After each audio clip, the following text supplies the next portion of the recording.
Sum'utum ila ma bada'tum, sum'utum ila ma bada'tum. Kalian akan kembali ke zaman kalian tanpa teknologi. Jadi Rasulullah SAW menyebutkan nanti kita akan kehilangan listrik kita. Listrik akan padam. Ya, kapal terbang tidak bisa terbang, mobil tidak bisa maju, bahkan HP kita tidak jalan. Jadi jangan terlalu mahal Pak beli HP Pak. Jangan terlalu bagus Pak, nanti nggak kepake. Jangan terlalu bagus mahal beli mobil Pak, nanti nggak jalan.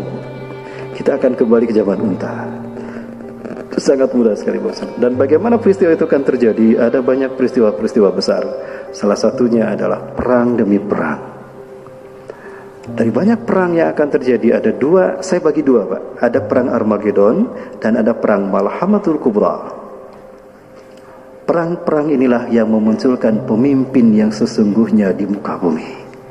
Ketika komunitas yang bernama negara hilang, ketika komunitas yang bernama kerajaan hilang, bahkan komunitas fakta, NATO, APEC, AFTA, MEE semuanya hilang, yang ada adalah kepemimpinan yang sesungguhnya. Dialah Imam Mahdi. Dan beliau akan muncul ketika wafatnya seorang raja Arab, penguasa Mekah dan Madinah. Rasulullah SAW menyebutkan bahwa ketika penguasa Mekah Madinah ini mati, wafat, maka 3 putra mahkotanya akan berebut kekuasaan. Yaktatilu salasatun 'inda kanzikum. Akan berperang 3 orang laki-laki di sisi Ka'bah kalian. Inda kanzikum, para ahli hadis mentakwilkan di sisi Ka'bah kalian. Ya, kulhum ibnu khalifatin, 3-tiganya anak raja. Khalifah dalam arti raja, karena pada saat itu tidak ada khalifah. Ya, 3-tiganya anak raja, artinya putra mahkota. Jadi ketika raja penguasa Mekah Madinah wafat, maka 3 putra mahkotanya berperang berebut kekuasaan. Tsumma la yusiru ila wahidin minhum, tapi mereka tidak berhasil menjadi raja. Karena yang menjadi raja adalah Imam Mahdi. Pertanyaannya, siapakah raja penguasa Mekah Madinah sekarang? Putra mahkotanya MBS. Bapak Ibu sudah bisa melihat bagaimana kondisi Arab hari ini, mengerikan Bapak Ibu. Ya, ada liberalisme sudah terjadi di sana. Sekulerisme, nauzubillah. Padahal itu adalah kota suci kita Mekah dan Madinah. Nah, Bapak Ibu rahmati Allah Subhanahu wa taala, perang yang dimaksudkan ada 2, Armageddon dan Malhamatul Kubra. Armageddon, saya sebut Armageddon karena nuklir masih digunakan. Adapun Malhamatul Kubra, tidak ada nuklir, tidak ada teknologi. Manusia kembali berperang menggunakan tombak, pedang, panah, dan kuda. Ya, ketepel boleh Pak? Nanti Bapak siapkan ketepel Pak. Ketepel betul ada Pak, bisa. Artinya senjata kita pada saat itu manual, tidak ada teknologi. Tradisional, tidak ada angka 47. Boleh saya perlihatkan simulasinya Bapak Ibu? Masih ada waktu? Masya Allah, semangat ternyata ya. Baik Bapak Ibu rahmati Allah, saya perlihatkan ini hasil diskusi kami bersama teman-teman Bapak Ibu sekalian.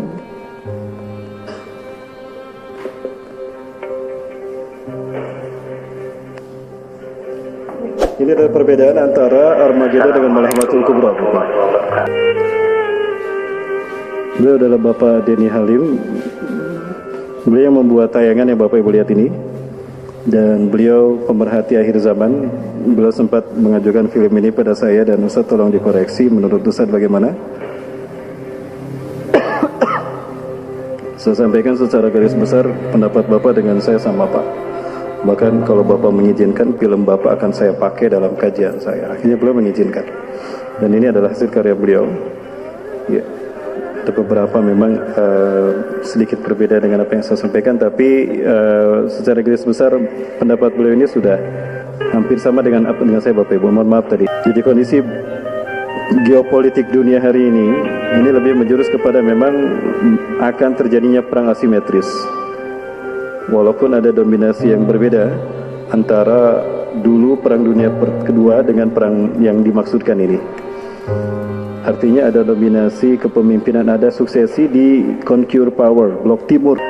Jadi belum melihat bahwa perang dunia ketiga nuklir ini akan memicu era es. Saya masih belum bisa memahami jika perang dunia itu bisa memicu terjadinya era es. Tapi saya memahami era es ini akan terjadi karena polar shift. Dan ini ada kaitannya dengan terbitnya matahari dari barat dengan munculnya dukhan. Jadi dukhan ini merupakan bagian dari combined disaster, dari bencana yang berangkai. Ya, polar shift, bumi bergeser, climate change, berubah iklim, kemudian ada dukhan. Dukhan ini muncul setelah matahari terbit dari barat. Saya butuh 2 jam untuk menjelaskan ini Bapak Ibu. Suatu saat kalau kita ketemu lagi khusus kita bahas bilakah matahari terbit dari barat. Nah, insya Allah kita bahas itu ya. Nanti kan di jam tayang sama Bapak Ibu, bersama saya ya. Di jam tayang sama Bapak Ibu ya. Di masjid ini insya Allah. Dan ini ada beberapa pemicu yang sebetulnya bisa menjadi pemicu perang dunia ketiga. Perkataan Donald Trump ini jelas memicu mengkristalnya kekuatan umat Islam, terutama di Palestina. Karena dia mengatakan secara resmi seolah-olah dia adalah polisi dunia dan pengatur dunia, pemimpin dunia. Ketika dia mengatakan Yerusalem adalah ibu kota Israel, artinya nanti Al-Aqsa menjadi wilayah Israel. Maka dengan leluasa Israel akan menghancurkan kiblat kita yang pertama, Palestina. Ini di akhir nanti saya akan bicara tentang Palestina, Bapak Ibu. Boleh ya? Boleh kita bicara Palestina. Baik, Bapak Ibu, kemudian saya percepat. Nah, maka artinya nanti Palestina akan dipecah menjadi 2. Setelah dipecah menjadi kecil, sekarang pecah menjadi 2. Kalau kita berjalan mentok ke kanan itu Ramallah, nah itu akan menjadi wilayah Palestina. Ke kanan itu ke Ramallah, itu menjadi wilayah Palestina, ibu kotanya Ramallah. Adapun ke kiri itu ke Yerusalem, itu menjadi milik Israel, ibu kotanya Al-Quds, Yerusalem. Artinya Masjidil Aqsa akan masuk ke wilayah Israel, maka dengan mudah mereka menghancurkan kiblat kita yang pertama. Apa yang akan mereka lakukan kalau Masjidil Aqsa hancur? Nanti kan di akhir pembahasan. Tetap bersama saya. Lanjut Bapak Ibu. Baik, alhamdulillah. Kita lanjut. Maka apa jawaban dari presiden pemimpin-pemimpin Islam terutama Palestina? Ini dia jawabannya. Saat itu mereka kompak, tapi sekarang coba lihat, sudah tidak kompak lagi. Dubai sudah menyatakan bergabung dengan Israel. Betul? Bahrain, kecuali Qatar, Uni Emirat Arab menolak juga, Qatar juga menolak. Ini hanya beberapa analisa saja, tapi kita percepat Bapak Ibu. Seandainya perang nuklir ini terjadi, ini baru gambaran. Aslinya bisa jadi lebih berat daripada ini. Inilah gambaran perang nuklir jika terjadi. Seperti apa dunia? Pertanyaan saya, Pekanbaru masihkah tetap bertahan? Wallahu a'lam bishawab.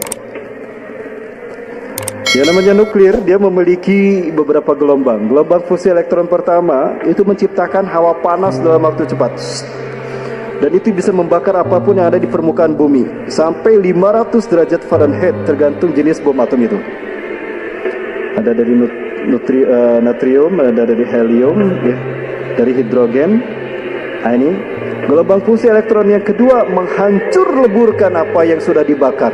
Sebelum kajian kita selfie di jembatan Balerang, Batam, Rempang, Galang. Waduh, jangan-jangan nasib Balerang seperti ini. Ya, subhanallah. Itu jika terjadi perang kimia, perang nuklir. Perang ini tentu tidak akan menyisakan daging-daging manusia, karena daging manusia hangus terbakar. Sehingga kalaupun tersisa itu tulang belulang yang tidak sempat hancur karena radiasi aktif bom nuklir tadi. Maka tidak bisa disebut perang ini perang malhamatul kubra, karena malhamah artinya daging, kubra dalam jumlah besar. Maka bisa dipastikan perang ini tidak ada teknologi tapi manual, sehingga daging manusia di mana-mana. Nah, ini bedanya Armageddon dengan malhamatul kubra. Artinya teknologi. Maka ketika malhamatul kubra terjadi, teknologi sudah tidak ada. Dajjal akan muncul di saat teknologi tidak ada. Maka saat itu kita membutuhkan, melihat dari semua ini Bapak Ibu sekalian, kita membutuhkan pemimpin yang sesungguhnya. Dan dia menjadi pemimpin yang betul-betul bisa memimpin kita, menyelamatkan diri dari semua kezaliman, dari semua bencana petaka dan kerakusan manusia-manusia biadab. Maka Allah menjanjikan ini akan terjadi, yaitu munculnya sang pembaharu yang bergelar Al-Mahdi. Dialah pemimpin akhir zaman yang sesungguhnya. Maka ketika dia muncul Bapak Ibu sekalian, tugasnya adalah satu, membuat Islam kembali memimpin dunia.